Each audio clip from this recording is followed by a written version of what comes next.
Today, I'm going to show you the secret to making a stunning color gradient, even if you don't have color changing yarn. We're going to take these 12 zodiac inspired colors and turn them into this.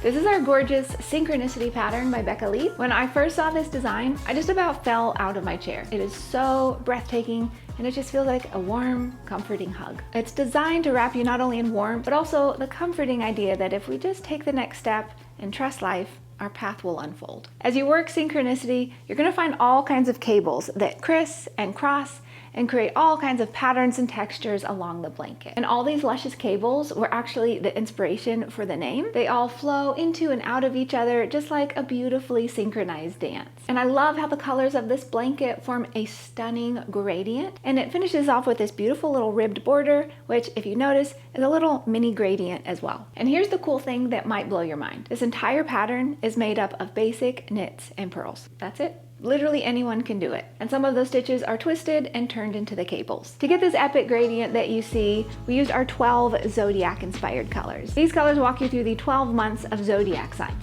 So you could use one of each like we did, or you can pick and choose the zodiac signs of people you love, your friends, your family. That's totally up to you, make it your own. These are dyed onto our luxurious yak silk lace yarn, which is a beautiful blend of super soft yak down and shimmering silk. So just perfect for a snuggly, luscious blanket.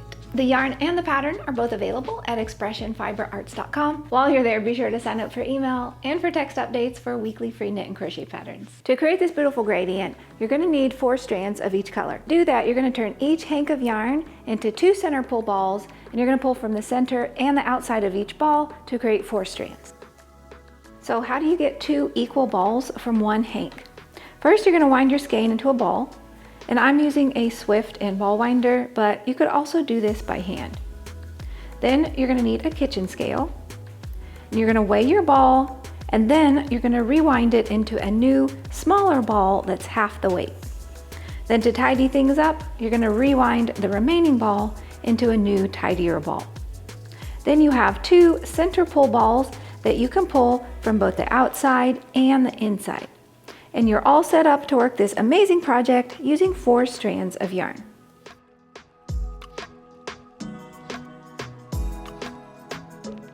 Once you have your ball wound up, you've got your center pull, you're going to go ahead and weigh your ball so that we can determine how to cut it in half.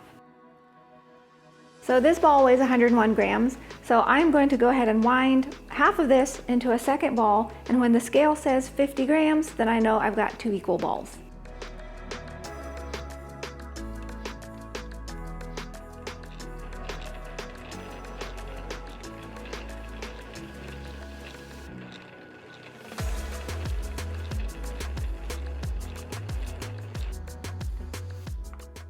Very dramatic.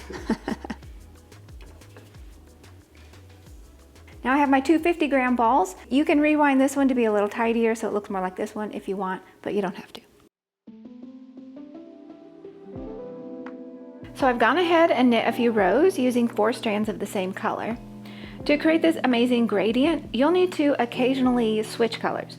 This blanket pattern has you dropping 2 strands at a time and picking up 2 new strands.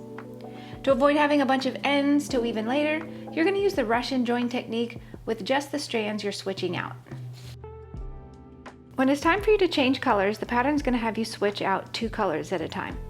You're going to stop when you're about 5 stitches from the end of your row, and you're going to go ahead and grab your scissors and you're going to cut 2 of the strands and leave a good length of yarn. Go ahead and give it a snip. We're going to connect our 2 old strands with our 2 new ones using the Russian join, for which you're going to need a darning needle. Go ahead and grab one of your old strands and pop it onto your darning needle. And we're going to form a loop. So go ahead and reach back around and you're just going to weave your needle in and out, or you can try to go straight down through the middle of your yarn. But you're just going to attach it back to the same yarn. So you're creating a loop. All right, give it a little pull through, but leave the loop like so. Now pick up one of your new strands and we're gonna do the same thing. Go ahead and wrap it around your darning needle, slide it through. But this time, go ahead and slide it through the previous loop before you attach it to itself. So now do the same thing where you weave it either down through the center of your yarn strand or in and out, in and out. Kind of depends on the type of yarn that you're using. You just want to get maybe a few inches or so, not a super big deal. Go ahead and pull that through. And then you can grab your tails and go ahead and tug on them, and that cinches up your two little loops. And you can cut those tails off so you don't have those ends to weave in. So you've successfully attached your two strands. I'm going to go ahead and cut these excess ends. And then we're going to do the exact same thing with our other two strands. We're going to do the same thing again. Grab your other strand, feed it through your darning needle. Pull it kind of down towards the end. You don't need a huge tail there. And start weaving it in and out of itself. This is a fun little technique to use. I love the Russian join. I've used it for quite a few projects because you just don't have a million ends to weave in when you're done. Leave your loop, grab your other color, feed it onto your needle. Remember to slip it through this first loop before you weave it into itself. That way those two colors are attached.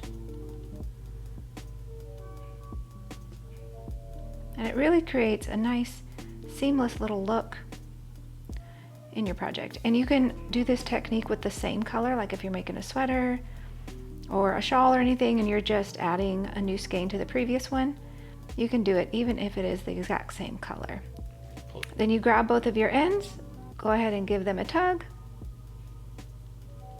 and you've attached your strands of yarn together. I'm going to go ahead and cut these ends as well, just to tidy things up. We have successfully changed our colors. Now you just continue on like you were. Just go ahead and finish out that row.